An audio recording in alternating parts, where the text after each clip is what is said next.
Em destaque no Panorama CBN, apoio da Itália pode abrir caminho para a aprovação do acordo União Europeia-Mercosul hoje. Banco Central fez alerta ao banqueiro Daniel Vorcaro há 1 ano. E ontem a Justiça dos Estados Unidos reconheceu a liquidação do Banco Master. Renovação automática da CNH para motoristas sem multas começa nesta sexta-feira. Em resposta a protestos, Irã bloqueia internet e telefonia. E tem a torcida brasileira organizada pelo filme O Agente Secreto no Globo de Ouro. Brasil! Panorama CBN.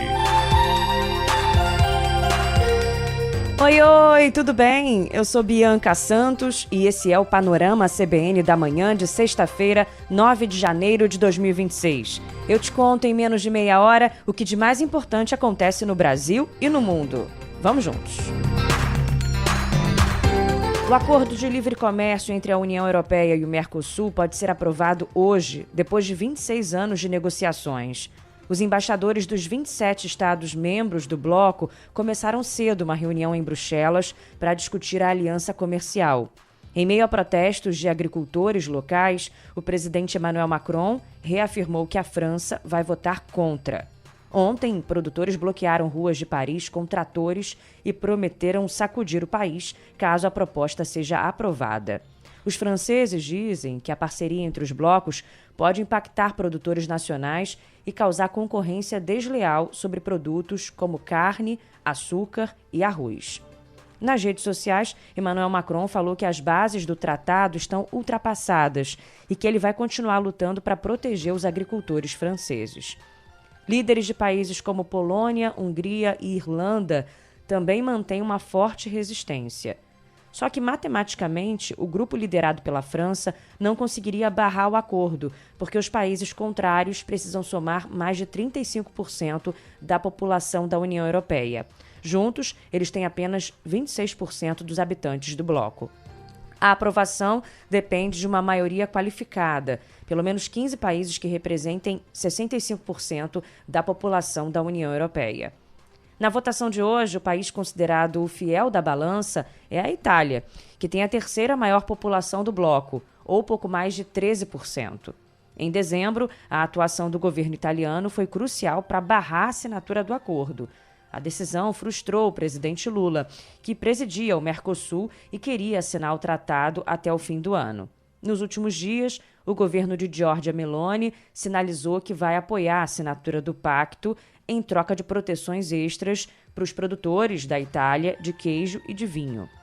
E o professor de agronegócio global do INSPER, Marcos Yankee, destacou na Globo News que dessa vez o acordo deve ser aprovado pela União Europeia. Eu acho que essa resistência é histórica, né? Desde o começo desse acordo, em 1999, já havia o protesto dos agricultores franceses, depois desses outros países que acabaram entrando, Itália, Hungria, etc. E, na verdade, eu acho que esse acordo agora sai pela mudança de posição da Itália, né? Porque vai ter essa maioria, e também porque a Europa está hoje super espremida, certo? Com esse menosprezo dos Estados Unidos, ou indiferença, do outro lado a Rússia, agora eles entrando na América do Sul aqui, a partir lá da Venezuela e falando de outros países. Portanto, eu acho que a União Europeia precisa de aliados nesse momento, e esse acordo, depois de 26 anos, ele tem tudo para sair. Se a aprovação for confirmada, a presidente da Comissão Europeia, Ursula von der Leyen, viaja na segunda-feira para o Paraguai para a assinatura simbólica do acordo com o Mercosul.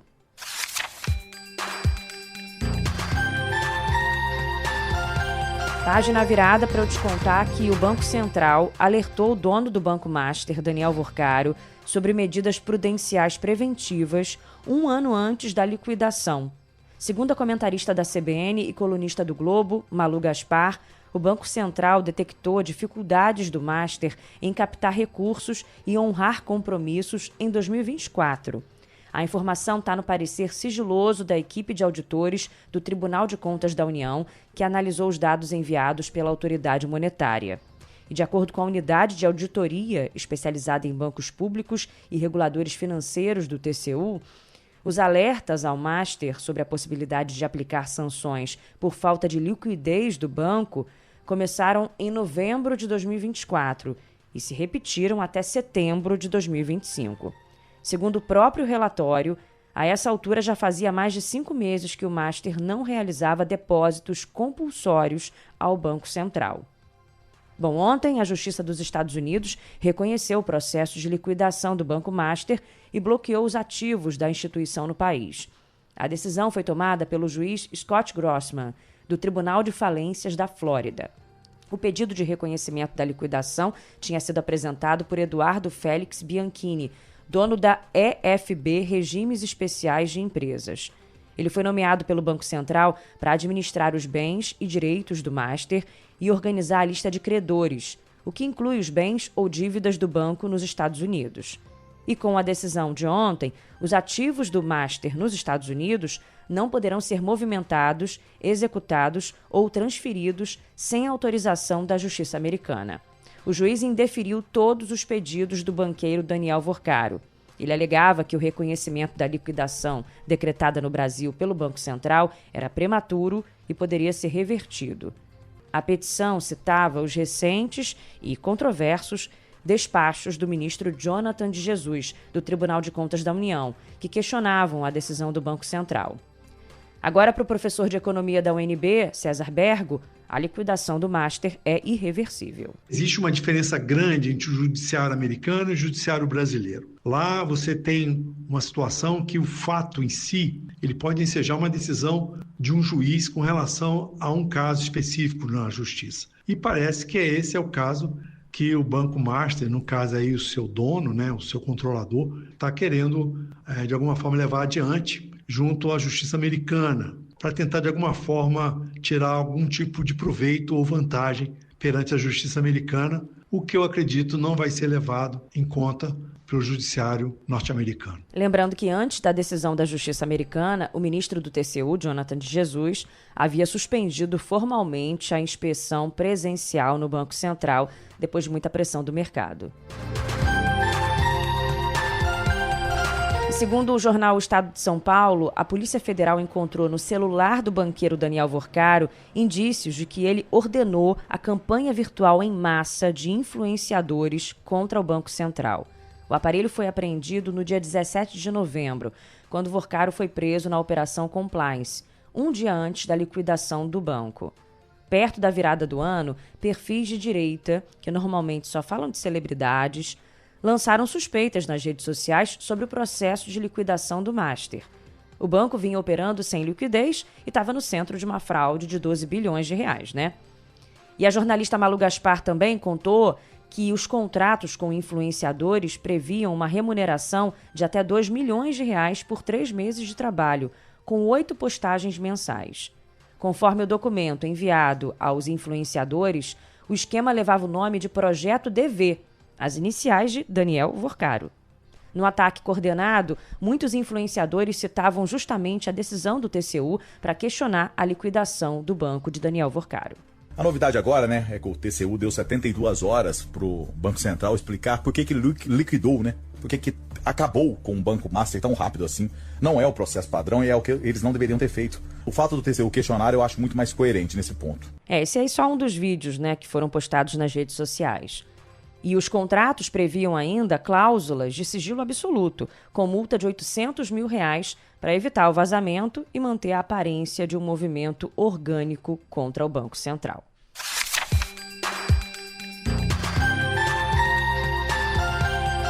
Agora eu te conto que a oposição promete derrubar o veto do presidente Lula ao PL da dosimetria. Lembrando que o texto aprovado pelo Congresso em dezembro reduz a pena de mais de 280 condenados pela trama golpista, né? Incluindo Jair Bolsonaro, que pegou 27 anos de cadeia. E ontem o veto foi assinado por Lula durante a solenidade no Palácio do Planalto, que marcou os 3 anos dos atos golpistas de 8 de janeiro. A prova mais contundente do vigor da democracia brasileira seja o julgamento dos golpistas pelo STF. E ao final do julgamento, condenados com base em provas robustas e não com ilegalidades em série, meras convicções ou pontos fajutos. Quero parabenizar a Suprema Corte pela conduta irrepreensível, julgou e condenou no estrito cumprimento da lei. Não se rendeu às pressões, não se amedrontou diante das ameaças, não se deixou levar por revanchismo. Bom, como reações, o senador Esperidião Amin, que relatou o PL da dosimetria no Senado, protocolou agora um novo projeto de lei de anistia, repetindo o discurso de que o perdão aos golpistas vai pacificar o país. E o líder do PL na Câmara, Sóstenes Cavalcante, classificou a decisão de Lula como vingança e perseguição política e falou que o veto será derrubado assim que o Congresso retomar os trabalhos em fevereiro. Já era previsto este veto. É mais do mesmo. Não há o que se esperar de um governo com tanto ódio. Mas eu tenho convicção que, pelo acordo de líderes da Casa, nós vamos derrubar este veto na primeira sessão do Congresso Nacional. Nos aguardem. O líder do PT na Câmara, Lindbergh Farias, reafirmou que a base governista vai atuar para manter a decisão de Lula e não descarta a possibilidade de judicializar o processo. Eu acho que a gente tem todas as condições de manter o veto. Eles precisariam de ter 257 votos na Câmara. Se a gente trabalhar direito, a gente consegue reverter 34 votos. Porque aquela votação, quando houve, foi marcada em cima da hora. Nós não estávamos preparados. E uma reportagem do Globo hoje conta que, com a mobilização do Congresso para derrubar o veto de Lula, ministros do Supremo Tribunal Federal avaliam que o tema será questionado e apreciado pela Corte. Magistrados ouvidos pelo Globo dizem que, se isso ocorrer, o STF será provocado a se pronunciar sobre a legalidade da iniciativa. Só que em dezembro, quando a proposta foi aprovada, uma ala de ministros da Corte avaliava que não caberia ao tribunal impor obstáculos ao texto aprovado, tendo em vista que essa é uma atribuição do Congresso.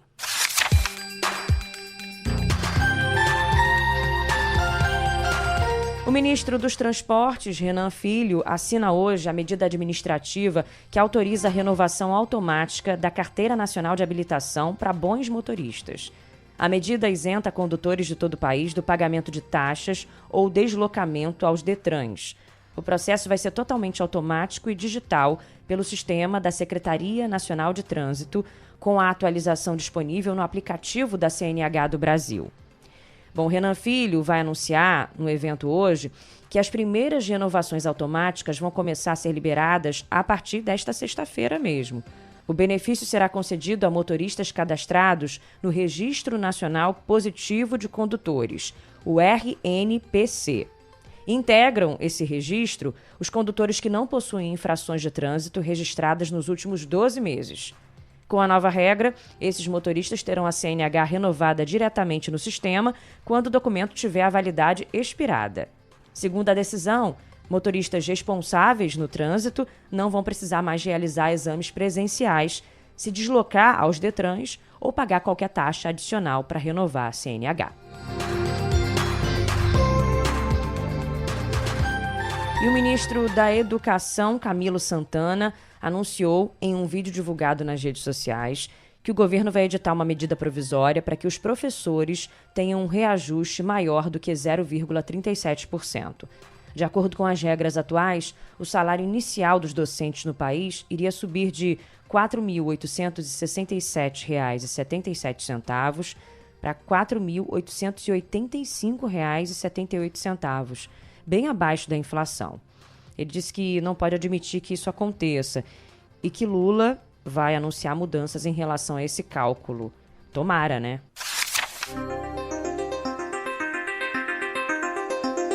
Agora a previsão do tempo. O primeiro ciclone extratropical de 2026 deve se formar nos próximos dias e trazer temporais para os estados do sul do país.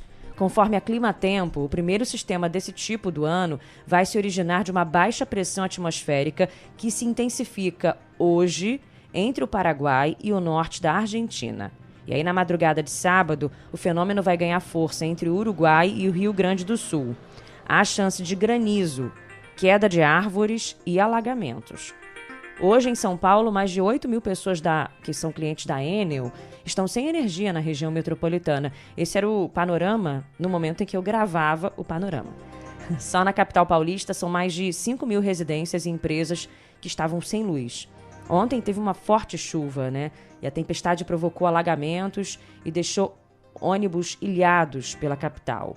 Para hoje, a expectativa é de calor, com as temperaturas aumentando ao longo do dia, assim como acontece no Rio de Janeiro. Eu estou gravando o podcast daqui já morrendo de calor.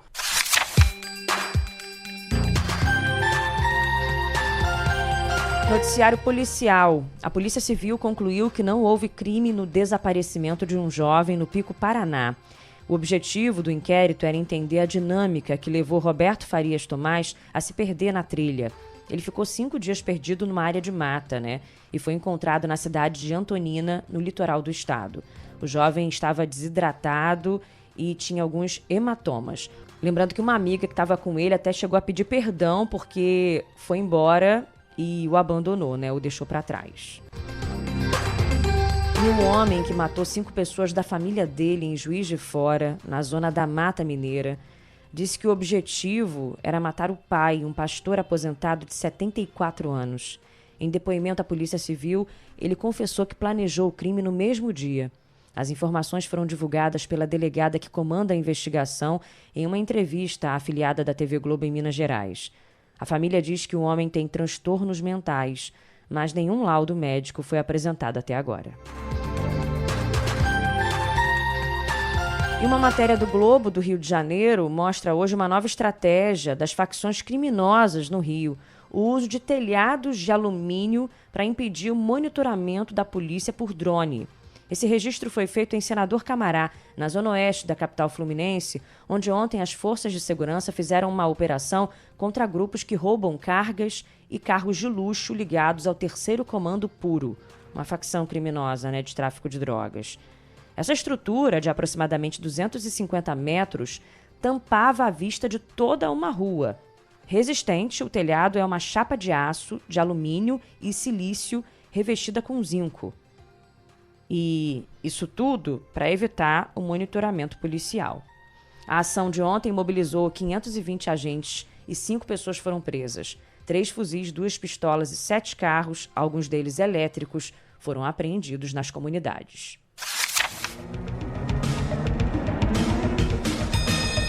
Agora em destaque o noticiário internacional. Organizações de direitos humanos afirmam que as forças de segurança do Irã já mataram 45 manifestantes que protestam há 13 dias contra a crise econômica do país. Os atos começaram no mês passado, na capital, Teherã, contra os graves problemas econômicos enfrentados pela população e a forte desvalorização da moeda nacional. A crise se agravou após anos de sanções internacionais, enquanto o país ainda se recupera da guerra contra Israel. O movimento teve origem no fechamento de um popular mercado em Teherã no dia 28 de dezembro, após a moeda despencar para mínimas históricas. Desde então, os protestos se espalharam por todo o país e se transformaram em manifestações de grande escala que questionam a legitimidade do governo islâmico. Segundo contagem da AFP, os atos já se espalharam por 25 das 31 províncias iranianas. No 12º dia de protestos, o governo iraniano bloqueou o acesso à internet e à rede internacional de telefonia. O gesto do regime foi uma resposta à convocação de novos atos feita pelo príncipe exilado Reza Pahlavi, filho do chá homônimo deposto em 1979. O presidente americano Donald Trump ameaçou tomar medidas drásticas contra o Irã. E para o doutor em Relações Internacionais Igor Lucena, o movimento pode representar o fim do regime dos ayatolás. A gente está falando todo mundo de Venezuela, mas o que está acontecendo no Irã é algo sintomático. Muitos analistas, e eu também vejo como uma espécie de nova revolução tão importante quando foi a queda do Shah na década de 70. Os grandes comerciantes, os apoiadores do regime dos ayatolás já não aguentam mais a repressão do regime, a inflação que passa dos 40%, principalmente uma desmoralização. O Irã hoje perdeu a sua influência no Oriente Médio depois dos ataques americanos e de suportar grupos terroristas que atacaram Israel. O Irã causou a sua própria destruição, porque isso levou aos ataques americanos às suas bases, e já há informações claras que o regime dos ayatolás procura fugir para a Rússia. Mostram que o regime provavelmente está próximo ao fim. Acho que Trump fala isso, mas vê como uma possível vitória. Importante essa avaliação, né? Bem didática para a gente entender esse movimento. E Donald Trump disse ao jornal The New York Times que o controle americano sobre a Venezuela pode se estender por anos. Ele falou que só o tempo dirá. E disse também que o governo interino do país está dando tudo o que ele considera necessário. Na terça-feira, o presidente anunciou que os Estados Unidos receberiam entre 30 milhões e 50 milhões de barris do petróleo venezuelano, né? E no sábado, lembrando, no sábado anterior, há quase uma semana, as forças americanas capturaram o Nicolás Maduro e o levaram para Nova York. Hoje, Trump se reúne com executivos de empresas petrolíferas americanas. E no momento, a Chevron é a única grande empresa petrolífera americana que opera atualmente nos campos de petróleo da Venezuela. E o Senado americano aprovou uma resolução que tem o objetivo de impedir o presidente Donald Trump de tomar novas medidas militares contra a Venezuela sem autorização dos parlamentares. O texto teve o apoio de 5 senadores do Partido Republicano, que foram criticados por Trump. Apesar da aprovação, o projeto tem poucas chances de entrar em vigor, porque precisa passar pela Câmara, que é controlada pelos republicanos, né? Mesmo que passe pelos deputados, Trump ainda pode vetar a resolução.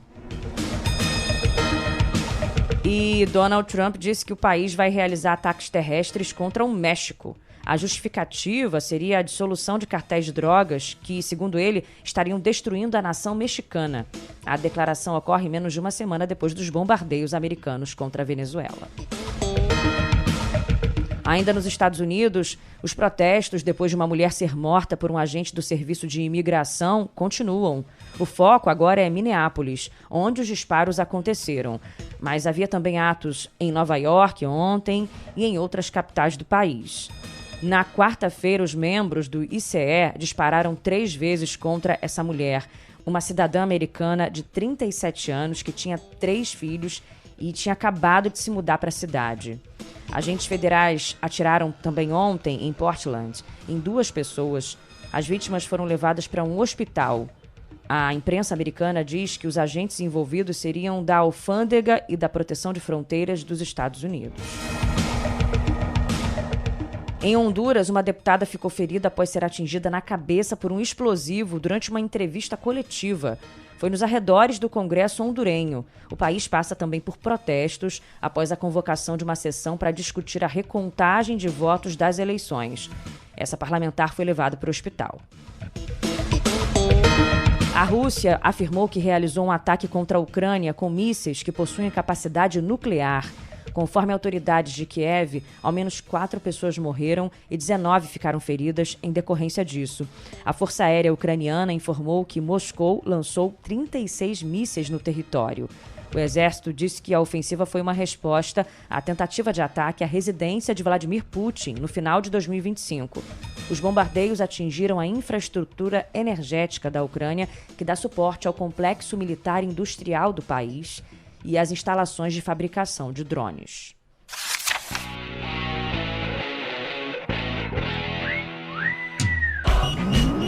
Mais de 20 jogos movimentam hoje a Copa São Paulo de Futebol Júnior. Destaque para Corinthians e 15 de Jaú, Bahia e América de São Paulo, Inter de Limeira e CSA.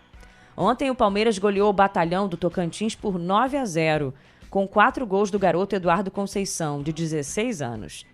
Até agora, 24 times estão classificados para o mata-mata da Copinha. Restam mais 40 vagas, que serão definidas até domingo, quando termina a primeira fase. E o dono do Cruzeiro, Pedro Lourenço, confirmou a chegada do jogador Gerson ao clube. Ele também garantiu que Caio Jorge continua na equipe, apesar do interesse do Flamengo. O jogador do Zenit está no Rio de Janeiro e será comprado por 27 milhões de euros. Gerson deixou o rubro-negro no meio do ano passado.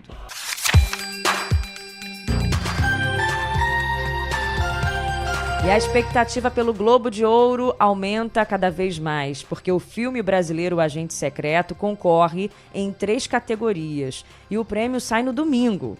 Pela primeira vez na história, uma produção nacional concorre ao prêmio máximo de melhor filme de drama. O longa, dirigido por Kleber Mendonça Filho, também disputa estatueta de melhor filme em língua não inglesa e melhor ator em filme de drama, com Wagner Moura. No domingo passado, o Agente Secreto levou o prêmio de melhor filme internacional no Critics' Choice Awards, o que aumentou as expectativas de uma vitória brasileira no próximo domingo agora. Todo mundo com a torcida, hein? Já preparada. Dedinhos cruzados. Vai dar Brasil. Brasil! Fim de semana começou.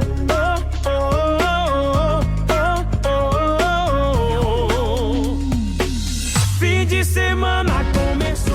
Tá quase começando. Tem ainda o Panorama CBN da noite com o Leandro Gouveia pra você fechar sua sexta, tá?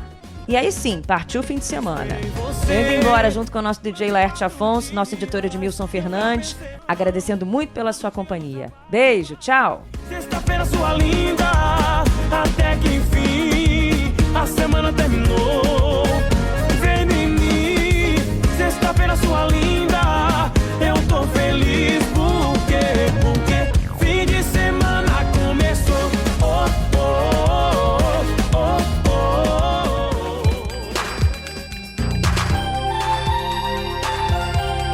Panorama CBN. As principais notícias do dia em menos de meia hora.